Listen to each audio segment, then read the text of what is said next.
이제 우리 하나님 말씀은 창세기 18장 9절부터 15절까지 말씀입니다. 창세기 18장 9절부터 15절, 오늘도 다 자리에서 일어나셔서 우리 한 절씩 돌아가면서 읽도록 하겠습니다.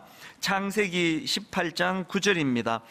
그들이 아브라함에게 이르되 내 아내 사라가 어디 있느냐? 대답하되 장막에 있나이다. 그가 이르시되 내년 이맘때 내가 반드시 내게로 돌아오리니 내 아내 사라에게 아들이 있으리라 하시니 사라가 그 뒤 장막문에서 들었더라.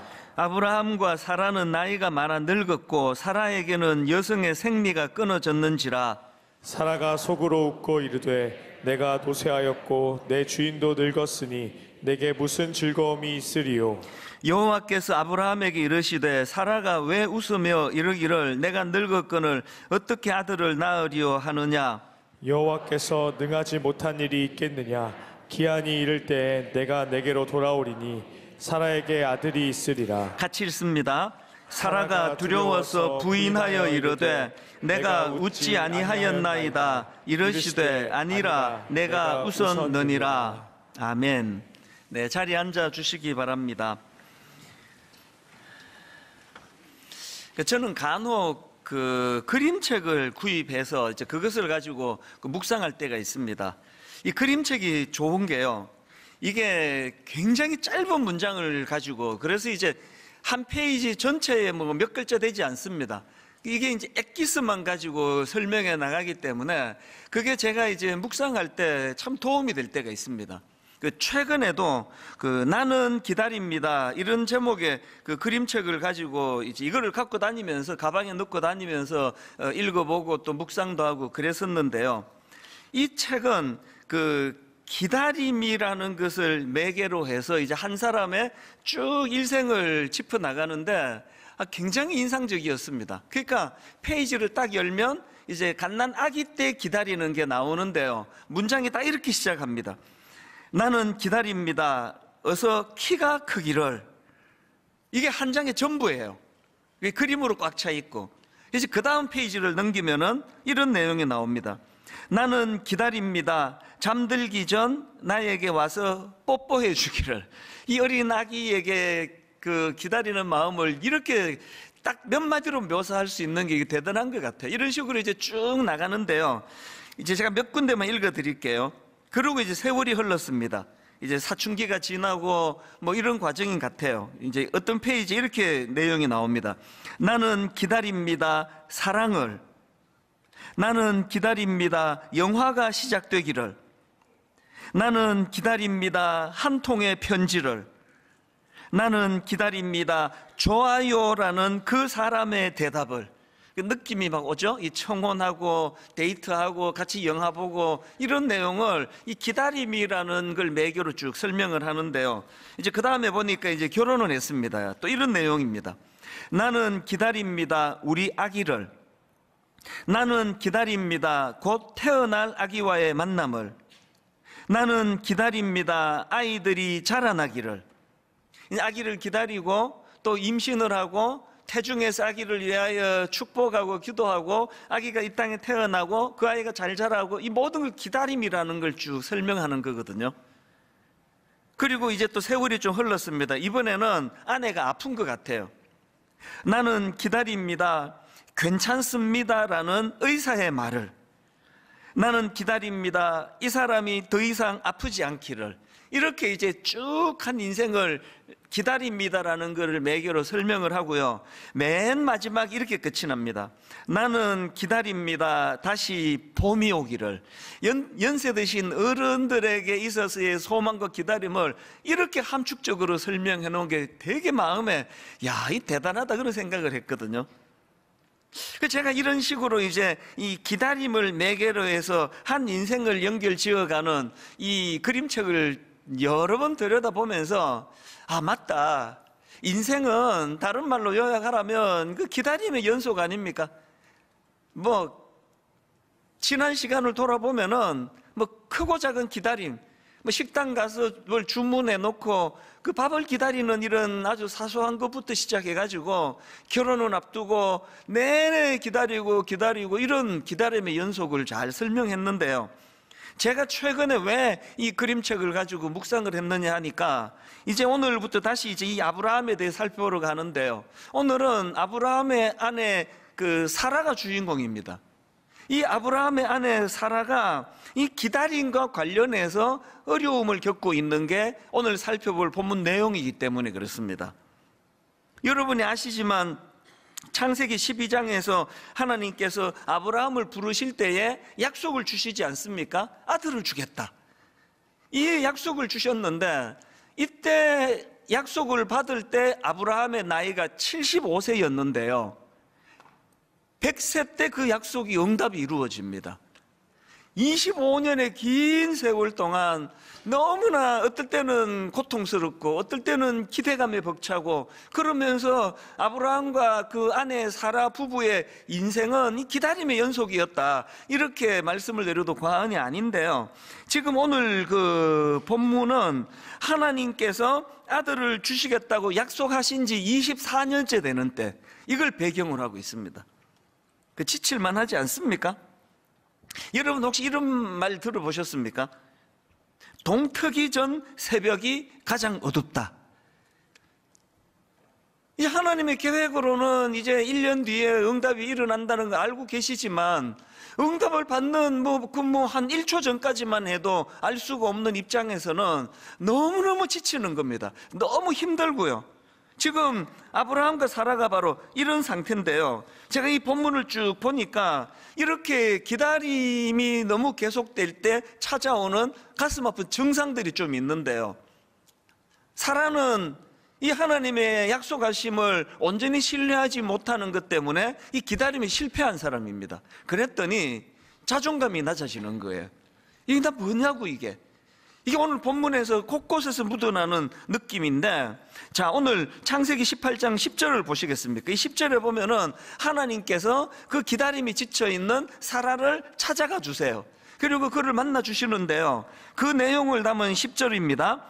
그가 이르시되 내년 이맘때 내가 반드시 내게로 돌아오리니 내 아내 사라에게 아들이 있으리라 하시니 사라가 그 뒤 장막문에서 들었더라. 지금 하나님이 사라에게 나타나셨는데 사라는 지금 하나님 앞에 나서지도 못하는 상황입니다.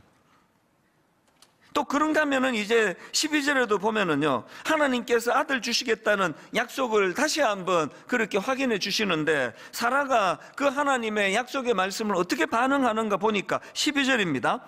사라가 속으로 웃고 이르되 내가 노쇠하였고 내 주인도 늙었으니 내게 무슨 즐거움이 있으리요. 이 자기 자신에 대한 낮은 자존감이 막 느껴지잖아요. 난 이제 무슨 소망이 있겠냐고, 무슨 즐거움이 있냐고, 남편이나 나나 이제 세상 다 살았는데, 이런 가슴 아픈 그런 마음을 사라가 표현하고 있습니다. 그리고 여기 나오는 맨 앞에 나오는 사라가 속으로 웃고 이르되 할 때 이 웃고는요, 이게 차하크예요. 이 차하크라는 단어는 긍정적인 뜻도 갖고 있고 부정적인 뜻도 갖고 있는데, 이 차하크가 긍정적인 뜻으로 쓰여지면 기쁨, 이런 뜻이고요, 이게 부정적으로 쓰여진다면 이게 조소, 비웃음, 이런 뜻으로 지금 쓰고 있습니다. 당연히 이 12절에서 지금 말씀 앞에 사라가 속으로 웃고 있는 거, 이건 비웃음이에요. 지금 누가 진지하게 말하는데 이거를 접수를 잘 안 해준다는 생각을 해보세요. 이 비웃음, 이런 거. 오늘 너무 묘사를 잘한 것 같아요. 이야기하고 있는데 지금 뒤에서 이런 상태, 이게 지금 12절에 이 사라의 마음의 상태입니다. 이 차하크라는 단어가 부정적으로 쓰인 곳이 한 군데 더 있습니다. 그게 창세기 19장 14절인데요 롯이 나가서 그 딸들과 결혼할 사위들에게 말하여 이르기를 여호와께서 이 성을 멸하실 터이니 너희는 일어나 이곳에서 떠나라 하되 그의 사위들은 농담으로 여겼더라. 이 농담이 차하크예요.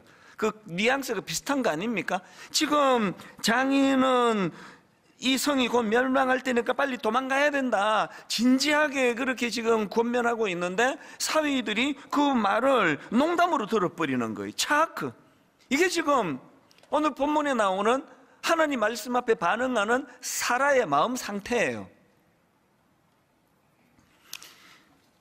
아니 그럼 사라는 왜 하나님께서 주시는 이 약속의 말씀에 대해 이렇게 부정적으로 그것을 반응하는가? 왜 비웃어버리느냐? 대답 간단합니다. 지금 하나님이 너무 오래 기다리게 하셨고요. 그리고 또 이 아브라함과 사라 부부 입장에서 자기들이 아이를 갖기 위하여 할 수 있는 모든 노력은 다 한 상태예요. 여러분 그거 아시죠? 그 대리모 사건이라고요. 이제 이 사라가 기다리다가 안 되니까 무슨 꼼수를 씁니까? 자기 여종 하갈을 남편에 줘서 그렇게라도 아들을 얻겠다라고 할 정도로 그렇게 사라가 자기 나름대로는 좋지 않은 방식까지 동원해서 아이를 얻기 원했습니다. 그래서 아브라함이 이제 이 아들이 이게 하나님이 약속하신 그 아들인가 보다 그렇게 믿고 그 아이를 잘 키우고 있는데 하나님께서 수년이 있다가 하나님께서 나타나셔가지고는 그 아들은 약속의 아들 아니다, 그 잘못된 방법이다 이래버리니까 이 얼마나 지치겠냐고요.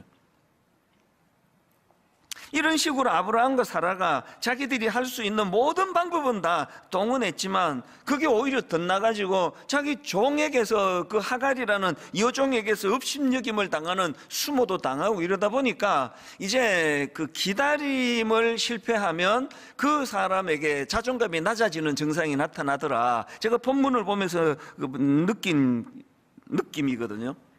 오늘 본문에 보면은 아까도 봤지만 사라는 지금 자존감이 굉장히 낮아져 있습니다. 하나님의 어떤 약속의 말씀도 이게 희망으로 들려지지가 않는 거예요. 내게 무슨 즐거움이 있다고. 이게 참 마음 아픈 거 아닙니까? 여러분 이렇게 하나님의 약속의 말씀이 기다림에 실패하면요 우리 인생이 초라해지기 쉽고 우리 인생이 초라해지는 걸 방치해 놓으면 하나님의 말씀이 그냥 막혀버려요. 날 뚫고 들어오지를 못해요. 비웃어버리는 거예요. 제가 오늘 이 설교를 열심히 전하고 나면은 이제 이따가 찬양 부를 때 어떤 분은 막 격하게 반응해요. 말씀이 자기를 통과한 거예요. 그래서 막 손을 들고 찬양하고 눈물을 흘리며 찬양하고 예배 끝나면 화장실에 가서 막 눈물을 흘리고 이런 반응을 보이는가 하면 또 어떤 분들의 반응은 너무 잘 알아요. 그 말씀이 들어가질 않아요. 튕겨져 나오는 거예요. 아이고 또 저 목사는 또 뭐 뻔한 소리 하고 앉았네. 서서 하고 있거든요. 제가 말씀이 터치가 안 돼요. 비웃어버리는 거예요. 뭐 교회 가면 맨날 저런 소리 하는 것이 뭐. 이런 상황을 쭉 이제 사라를 보면서 제가 참 마음 아프게 생각하는데요. 그런데 여러분 성경에 보면은 이런 부정적인 사라와 전혀 다른 너무나 이 하나님의 기다림이 더디 오는 것에 대하여서도 거기서 희망을 찾는 사람을 저는 알고 있는데요. 신약에 나오는 시므온이라는 할아버지입니다. 저는 12월이 되고 크리스마스가 가까워오면 이 시므온 생각이 자주 납니다. 자, 누가복음 2장에 이 시므온에 대한 내용이 나옵니다. 25절부터 보십시오.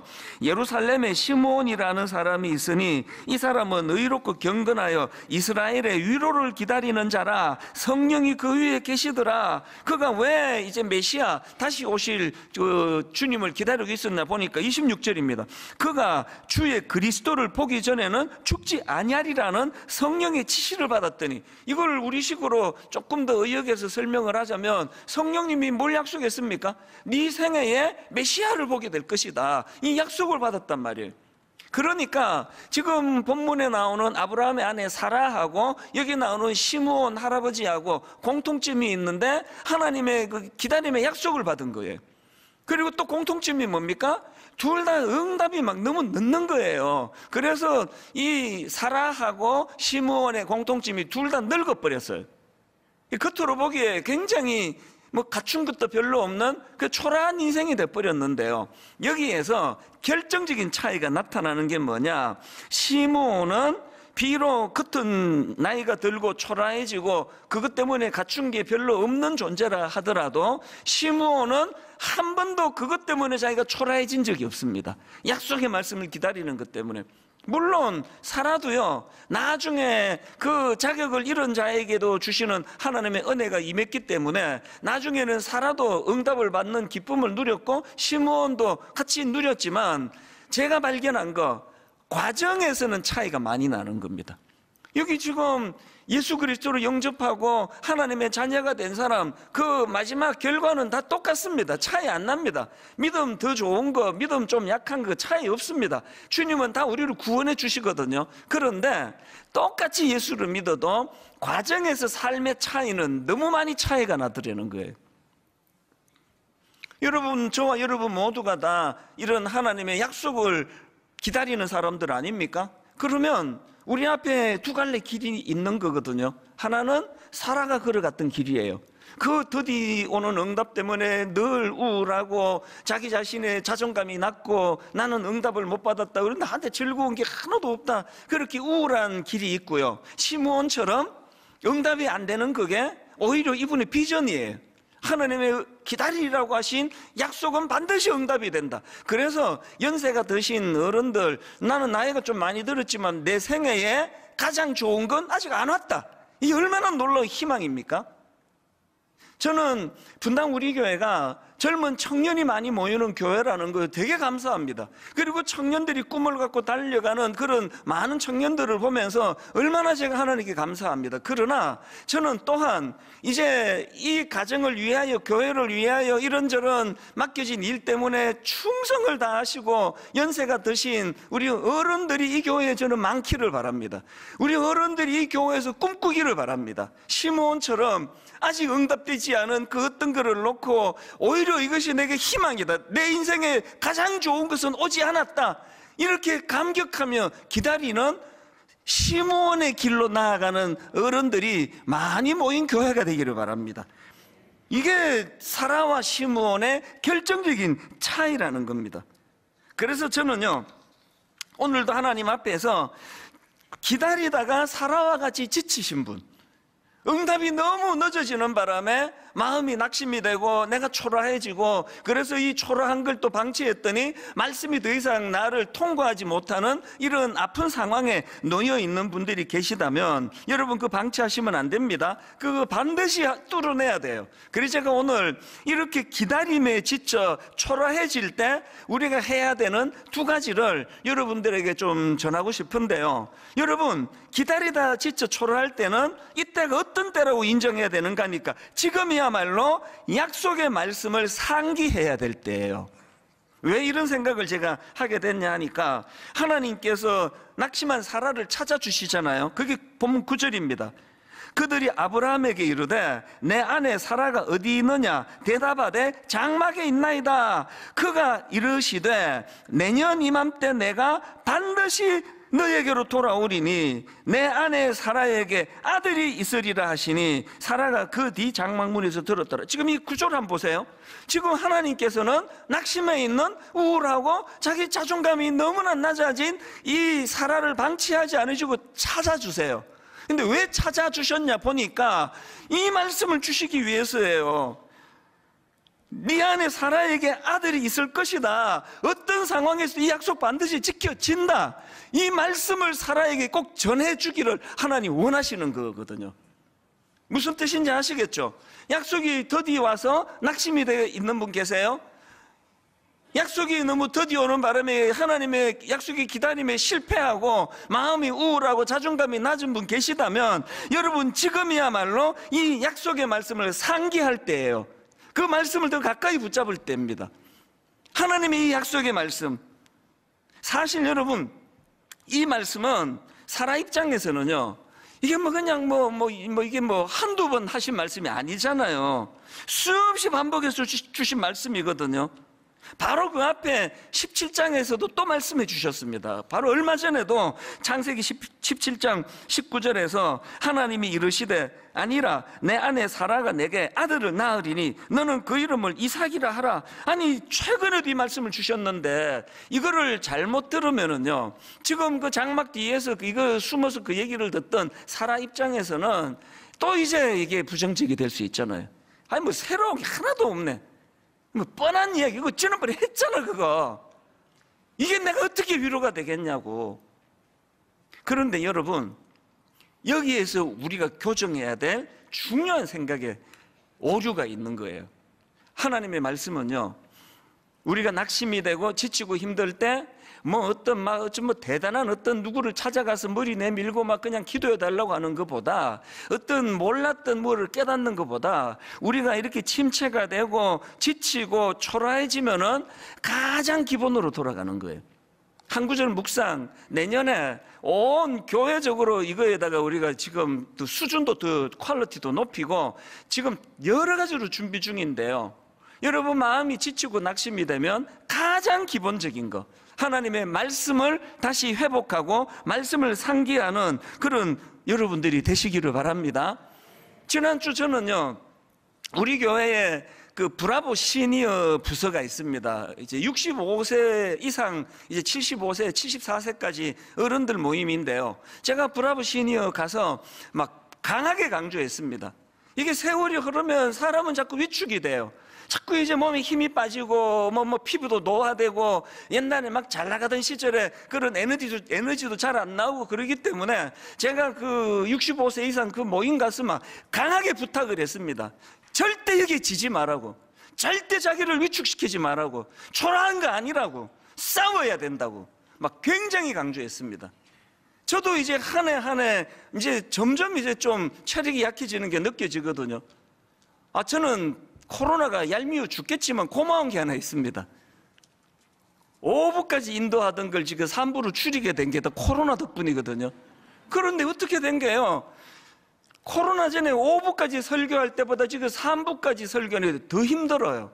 지금 더 지칩니다. 막 월요일 뭐 거의 요새 또 두통으로 제가 시달리거든요. 그게 위축이 되는 거예요. 이렇게 자꾸 힘이 빠져나가서 어떡하나? 이게 이제 내가 이 늙음의 문턱에 있는 건가? 이런 위축된 마음이 있기 때문에 오히려 저는 싸우거든요. 여러분 사도 바울을 보십시오. 고린도후서 4장 8절부터 우리가 사방으로 우겨쌈을 당하여도 쌓이지 아니하며 답답한 일을 당하여도 낙심하지 아니하며 박해를 받아도 버림받지 아니하며 거꾸로 뜨림을 당하여도 망하지 아니하고 방치 안 하겠다는 거예요. 위축되지 않겠다는 거예요.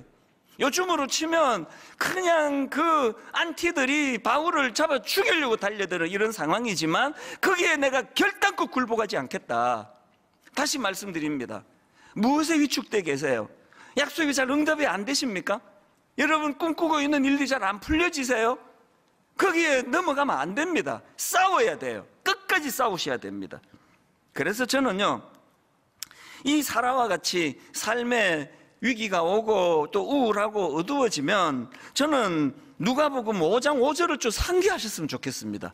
누가복음 5장 5절에 베드로의 이 너무나 무기력한 상황을 지금 이렇게 묘사합니다. 시몬이 대답하여 이르되 선생님, 우리들이 밤이 새도록 수고하였으되 잡은 것이 없지만은, 지금 이 상황이 여러분들이 자주 겪는 상황 아닙니까? 이거 어떤 분 뭐 이렇게 빗대서 설명할 수 있잖아요. 막 있는 돈 없는 돈 다 끌어모아가지고 지금 뭐 치킨 가게를 하나 여셨어요. 근데 뭐 손님 한 사람 오지 않는 상황 아닙니까? 지금 이게 너무나 낙심된 상황이에요. 그런데 이 낙심된 상황에서 우리가 예수 믿는다는 것의 의미가 뭔지 아십니까? 여러분 누가복음 5장 5절 끝까지 한번 읽어드릴게요. 한번 들어보세요. 시몬이 대답하여 이르되 선생님, 우리들이 밤이 새도록 수고하였으되 잡은 것이 한 마리도 없지만 말씀에 의지하여 내가 그물을 내리리이다. 여러분 이렇게 베드로처럼 일 잘 안 풀리고 가게 오픈했는데 매상은 안 오르고 직장에 취직했더니 또 금방 또 이 직장에서 나가야 되는 이런 상황이 주어지고 할 때는, 그때는 어떤 때라고요? 말씀을 의지할 때예요. 그때는 여러분, 그때는 진짜 말씀을 의지할 때입니다. 말씀에 의지하여 내가 그물을 내리리이다. 요셉도 마찬가지거든요. 여러분 그 시편 105편에 보면 요셉의 삶을 이렇게 묘사합니다. 17절부터 보십시오. 그가 한 사람을 앞서 보내셨으며 요셉이 종으로 팔렸도다.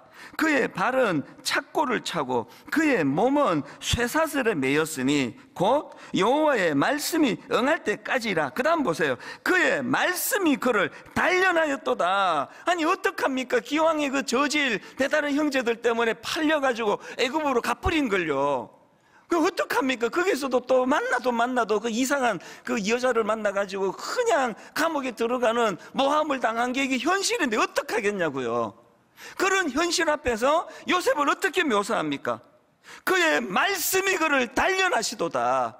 이 위기 가운데 감옥에 들어가 있는 그 상황에서도 말씀이 계속 그에게 공급되고 그 말씀이 이루어졌기 때문에 그 모든 요셉의 불행이 재료가 돼가지고 가장 놀라운 성공을 이루어낸 거 아닙니까? 이거 중요한 표현 아닙니까? 요셉의 불행이, 모든 요셉의 불행이 재료가 돼서 오히려 이것이 요셉을 놀라운 하나님의 사람으로 만들 수 있게 된 그것이 뭘로 버무렸기 때문이에요. 요셉의 그 수많은 파편적인 불행을 말씀으로 버무렸더니 그 말씀이 이것들로 하여금 요셉의 불행이 너무나 아름다운 축복의 통로가 됐다는 거거든요. 오늘 저는 정말 여러분 진심으로 부탁합니다. 말씀을 비웃음으로 듣지 말아 주시기를 바라요. 말씀을 그냥 쳐내지 마세요. 오늘 여러분 안 그래도 우울하고 힘들고 또 마음에 그 답답한 이런 일들이 있다면 오늘 주의 말씀이 여러분의 침체된 마음을 갈아엎는 능력이 됨을 경험하는 예배가 되시기를 바랍니다. 이게 첫 번째예요. 그런가 하면 두 번째로, 여러분 기다림에 지쳐 초라해질 때는요, 그때는요 내 상황에 몰두하고 집중할 때가 아니라 하나님의 존재에 집중할 때입니다. 제가 하나님을 좀 더 객관적으로 묘사하고 싶어서 하나님의 존재라는 표현을 썼는데요, 제가 참 흥미로운 걸 본문에서 발견을 했습니다. 자, 본문 12절을 보십시오. 사라가 비웃습니다. 사라가 속으로 비웃고 이러되, 이 사라가 12절에서 비웃습니다. 그리고 사라를 비웃게 만든 하나님의 말씀은 10절에 나와요. 10절에서 하나님께서 다시 한번 내가 아들을 너에게 반드시 내가 주겠다, 허락하겠다, 이 약속의 말씀이 10절에 나와요. 그러면 자 보세요. 원인, 하나님이 사라에게 아들을 주겠다고 약속하신 내용이 10절이고요 결과, 그것을 사라는 비웃어버리는 게 12절이에요. 그럼 그 사이에 무슨 말씀이 있었냐는 거예요. 그 사이 11절을 보십시오. 무슨 말씀이 있었냐 하니까, 아브라함과 사라는 나이가 많아 늙었고 사라에게는 여성의 생리가 끊어졌는지라. 저는 이래서 성경이 참 정직하다 생각을 해요. 지금 하나님에게 불리한 거 다 빼버리고 막 하나님이 오르셨다, 사라가 틀렸다, 이렇게 나가질 않으세요. 그 11절을 읽고 12절이 사라가 비웃는 걸 보니까 너무 사라가 이해가 되잖아요. 11절은 사라가 처한 객관적인 상황을 묘사해 놓은 겁니다. 아브라함과 사라는 현실적으로 나이가 많아 늙었고 사라는 여성의 생리가 끊어졌다, 애 못 낳는다, 이게 팩트예요. 이게 11절이에요. 그래서 12절에서 사라가 비웃어버리거든요. 근데 한번 잘 들어보세요.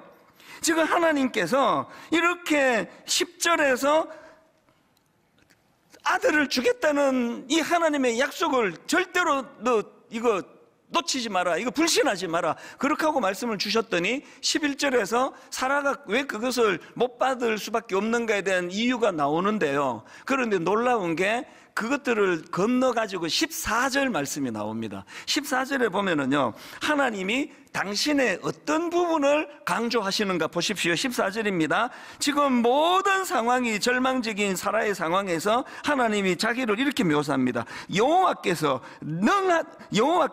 능하지 못한 일이 있겠느냐. 무슨 말씀인지 다시 들어보세요. 여호와께서 능하지 못한 일이 있겠느냐. 기한이 이를 때에 내가 너에게로 돌아오리니 사라에게 아들이 있으리라. 그 11절에서 상황적으로 절대로 이 일이 불가능할 수밖에 없는 상황이 묘사되기 전에 하나님이 약속을 주셨는데, 사라가 이 여러 가지 11절의 상황을 가지고 생리도 끊어지고 여성으로서 아이를 낳을 수 없는 상황이 묘사돼서 비웃고 난 다음에 하나님이 다시 재차 말씀하시는 게 뭐예요? 그 상황을 보지 말고 능력 많으신 하나님을 바라보라는 그 얘기거든요. 사라가 왜 침체에 빠졌습니까? 11절에 자기에게 맞닥뜨린 절망적인 현실만 바라보니까요.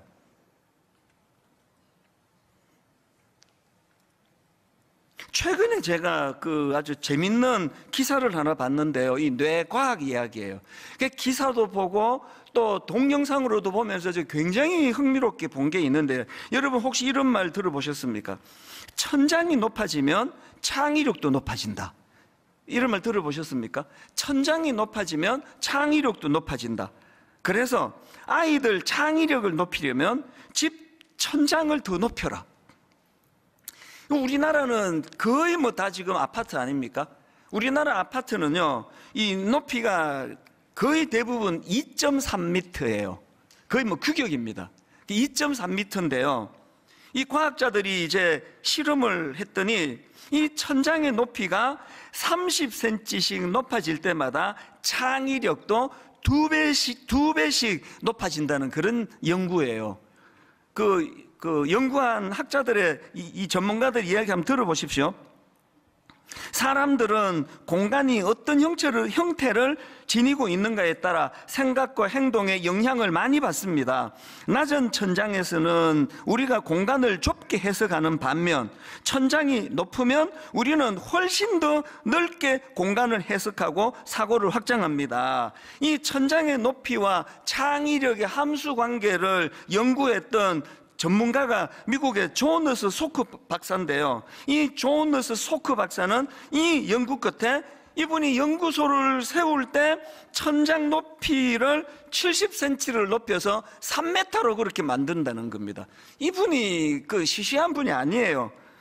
이 소크 연구소에서 지금까지 노벨상 수상자 5명이나 배출이 됐대요. 이분이 지금 그걸 연구하고 있는 거거든요. 그리고 미국의 미네소타 대학교의 조안 마이어스 레비 교수 팀에서도 천장의 높이가 인지사고 능력에 영향을 끼칠 수 있다, 이거를 연구하고 증명해낸 팀이에요.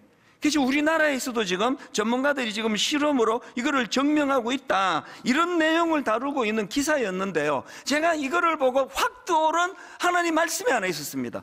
하나님께서 아브라함에게 기다림의 꿈을 부어주시고, 하나님이 아브라함에게 요구하신 창세기 13장 14절이요. 롯이 아브라함을 떠난 후 여호와께서 아브라함에게 이르시되 너는 눈을 들어 너 있는 곳에서 북쪽과 남쪽 그리고 동쪽과 서쪽을 바라보라. 보이는 땅을 내가 너와 내 자손에게 주리니 영원히 이르리라. 여러분, 제가 그 기사를 보면서 하나님의 창조 원리가 이런 거구나. 천장이 높아야 아이들이 창의력이 자라간다고 한다면, 오늘 우리가 이 아이들을 뭐 대학 보내느니 뭐 어쩌니 그러면서 계속 지금 낮은 천장 아래로 이 아이들의 생각을 집중하게 만드는 어리석음을 부모들이 범하고 있다는 거거든요. 당장에 이 아이가 무슨 대학을 가느냐보다 더 중요한 건 넓은 천장에서 좁은 폭으로 바라보지 아니하고 폭넓은 시선을 가지고 큰 시야를 가지고 창의력을 가지고 살아가는, 이게 여러분 아시죠? 미국에서 뭐 그냥 그냥 유명하다 성공했다면은 다 창업을 다 그 차고에서 했더라고요. 차고에서 뭐 거의 대부분이 다 차고에서, 스티브 잡스를 포함해 가지고. 그리고 이런 사람들의 꽤 많은 분들이 대학 중퇴해요. 하버드 다니다가 안 가. 왜? 뭘 발견했습니까? 이런 걸로 자기 인생이 결정되는 게 아니라, 상징적으로 말씀드리면 창문 높이로 창의력이 결정이 된다는 거예요. 예수 믿는 게 뭔지 아십니까? 몸은 2.3m에 그렇게 아파트에 살 수밖에 없지만 영은, 기도가 왜 중요합니까? 새벽에 제가 묵상을 왜 3시간, 4시간씩 합니까? 그 시간은요, 창문 높이와 상관없이 살아계신 하나님의 위대한 높이까지 올라가는 시간이 저의 새벽인 줄 믿으시기를 바랍니다. 여러분, 우리가요, 자꾸 거기에 지금 사라가 12절에 갇혀있는, 11절에 갇혀있는, 나는 경수도 끊어졌다, 나 애 못 낳는다, 나한테 뭔 즐거운 일이 있겠냐고. 하나님의 어떤 말씀이 선포돼도 말씀이 다 튕겨져 나와요. 이 말씀 듣고 어떤 사람은 평생의 꿈을 가지고 달려가는 그 시간에, 지금 이 시간에 어떤 분은요, 아이씨, 오늘의 설교 왜 이렇게 길지? 저 사람 왜 이렇게 흥분하는 거야? 말씀이 튕겨져 나오는 분이 계세요. 그런 사람들에게 오늘 사라에게 주신 24절 말씀이 똑같이 전달되면 좋겠습니다. 여호와께 능하지 못한 일이 있겠느냐? 11절에 갇혀있는 사람들, 아브라함과 사라는 나이가 많아 늙었고 사라에게는 여성의 생리가 끊어졌는지라. 그래서 하나님이 14절에서 그걸 누가 모르냐, 그걸 네가 그 정도로 지금 나이가 들고 생리가 끊어지고 애를 낳을 수 없다는 걸 내가 그것도 모르고 얘기하겠냐고. 너의 그 모든 상황을 내가 다 알고 있다고. 다 왜 11절에서 도대체 갇혀가지고 넌 어떻게 인생의 진도가 안 나가느냐고. 그게 14절이에요. 여호와께 능하지 못한 일이 있겠느냐? 1만 성도 파송 운동을 선언하고 지난 10년은요 바로 이 나 자신의 한계, 이 절대로 1만 성도는 불가능하다고 말하는 수많은 사람들의 11절하고 새벽에 하나님 앞에 꿈만 꾸면은 여호와께 능하지 못한 일이 있겠느냐, 그 사람의 말 듣고 자꾸 영향받을래는 정말 이 사이에서 왔다 갔다 한 거예요. 그 저의 지난 10년은요 뭐 그냥 냉탕과 온탕을 뭐 왔다 갔다 한 건데요, 오늘 여러분 이 결과를 말씀드릴 수 있게 돼서 저는 너무 감사합니다. 4월 달에 29교회가 파송이 됐고요, 너무나 감사하게도 6개월 만에 29교회 모든 교회가 다 자립하게 된 거 보고를 드립니다. 제가 믿음이 없어가지고 그 담임 목사가 자꾸 여기서 얼쩡거리면 이게 또 파송받아 가는데 결심에 지장이 될까봐 하나님께 또 어설픈 약속을 드렸잖아요. 내가 1년 동안 없어져 드리겠다고 강제항신년을 갖고, 그리고 또 분당 우리 교회가 출석 5,000명 이하로 줄지 않으면 내가 책임지고 사임하겠다고, 이런 사실은 절박하면서 나온 약속이었는데요, 놀랍게도 제가 안식년을 안 갔잖아요. 지금 갈 수 없어요. 분당 우리 교회 수습해야 돼요. 내년에도 제가 안식년 못합니다. 저는 해야 되는 상황인데 지금 좀 지쳐있기 때문에 그래서 안식년 내년에도 못 가져요. 그런데 놀랍게도 29교회가 다 자립을 했습니다. 그리고 오늘 보고 드리는데요, 하나님 앞에서 지난 9월 중순부터 지난주 11월 마지막 주까지 이제 출석 조사를 했거든요.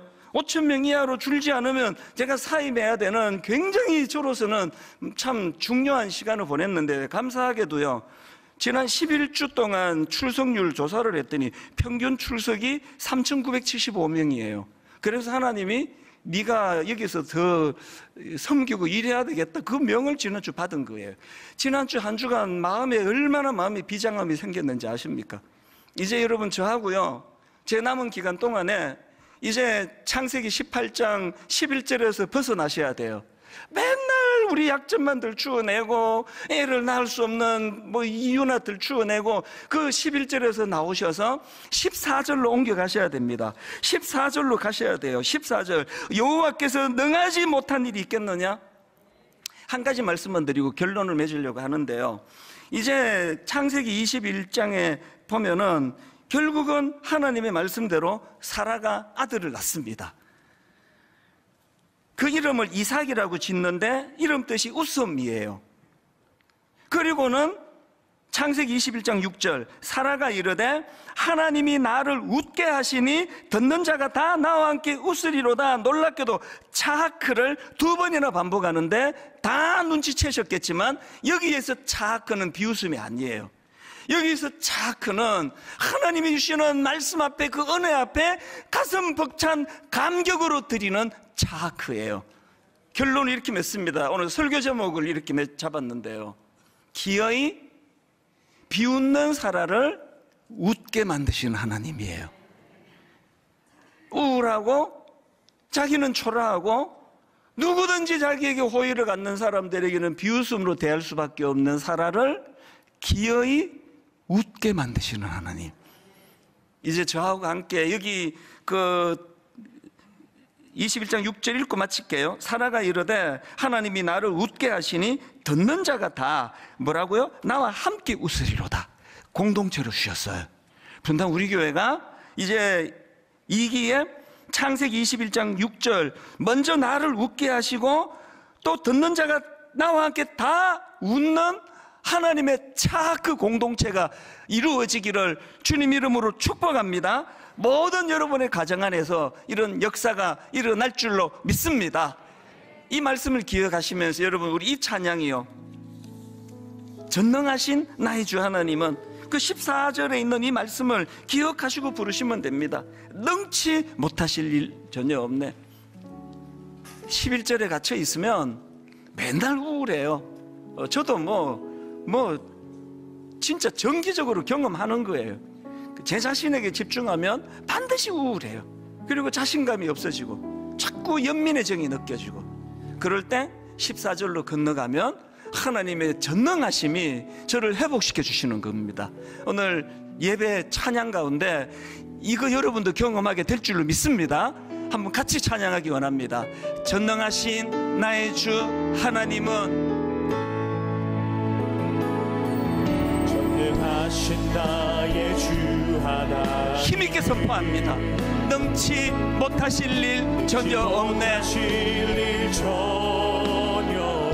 우리 일상생활 가운데 우리의 모든 간구도, 우리의 모든 생각도, 우리의 모든 꿈과 모든 소망도, 여러분 한번 힘있게 선포하십시오. 신실하신 나의 주 하나님은 사라와 똑같습니다. 우리의 모든 괴로움 바꿀 수 있네. 불가능한 일 행하시고 죽은 자를 일으키시니 그를 이길 자 아무도 없네. 여러분, 이 일이 가능하게 말씀입니다. 주의 말씀 의지하여 깊은 곳에 그물 던져 오늘 그가 놀라운 일을 이루시는 것 보라. 주의 말씀 의지하여 믿음으로 그물 던져 믿는 자에게 능치 못하겠네. 우리 다 일어나셔서 한 번 더 힘있게 선포합니다. 전능하신 나의 주 하나님은, 믿음으로 선포하십시오. 능치 못하신 일 전혀 없네. 우리의 모든 간구도, 우리의 모든 생각도, 우리의 모든 꿈과 모든 소망도 내가 이루는 거 아닙니다. 신실하신 나의 주 하나님은 우리의 모든 괴로움 바꿀 수 있네. 한번 믿음으로 선포합니다. 불가능한 일 행하시고 죽은 자를 일으키시니 그를 이길 자 아무도 없네. 아멘.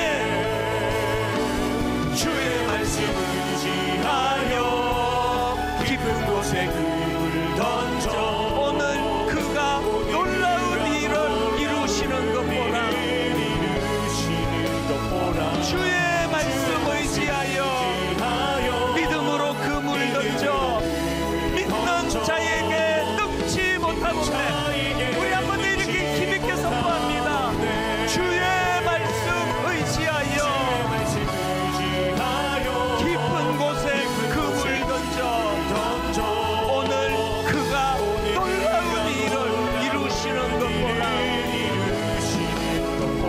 주의 말씀 의지하여 믿음으로 그물 던져 믿는 자에게 능치 못하겠네. 믿는 자에게 능치 못하겠네. 이것을 소화시킵니다. 믿는 자에게 능치 못하겠네.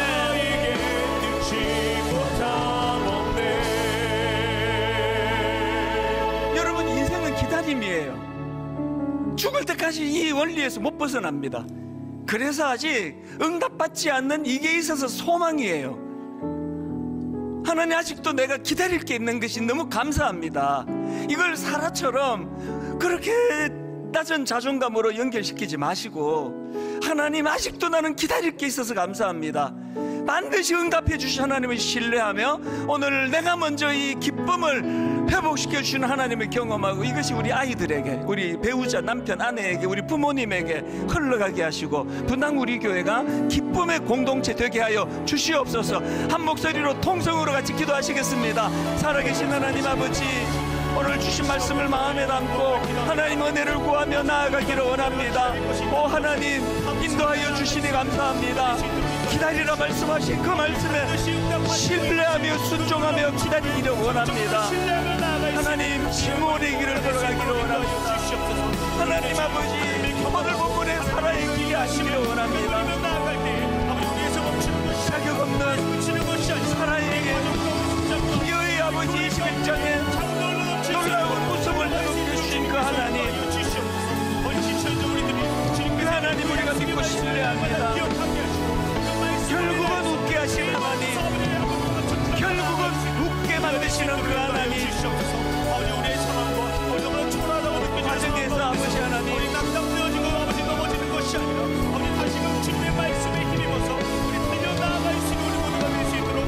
이런 인내가 필요한 많은 과정이 있다 할때에 그를 연단하게 만드는 여성에게 사용하시는 하나님의 도구인 것을 아버지 기억하기를 원합니다.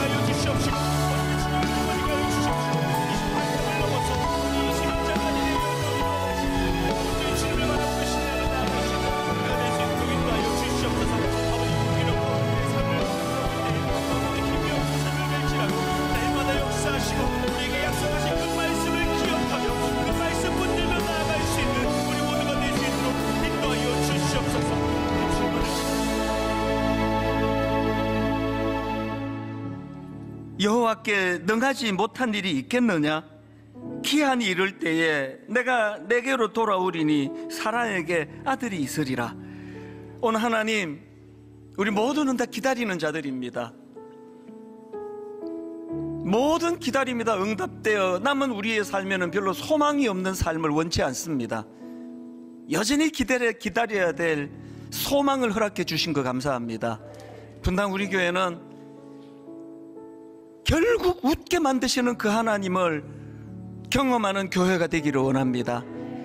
사라의 비웃음을 결국 웃게 만드신 그 하나님을 신뢰합니다.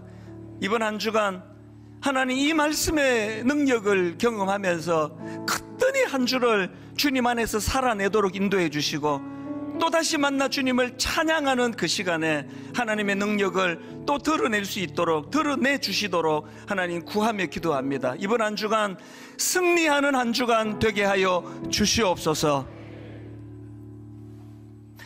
우리 주 예수 그리스도의 은혜와 하나님 아버지의 다함없는 사랑과 성령님의 감동, 감화, 위로교통 충만하심의 역사가 오늘 주신 말씀 마음에 담고 힘얻어 달려가기로 다짐하며 예배하는 모든 주의 자녀들 머리 위에 지금부터 영원토록 함께 하시기를 간절히 축원하옵나이다. 아멘. 지금은 선교 헌금 시간입니다. 이 예배를 통해 삶 가운데 은혜와 회복이 충만하시길 간절히 기도합니다.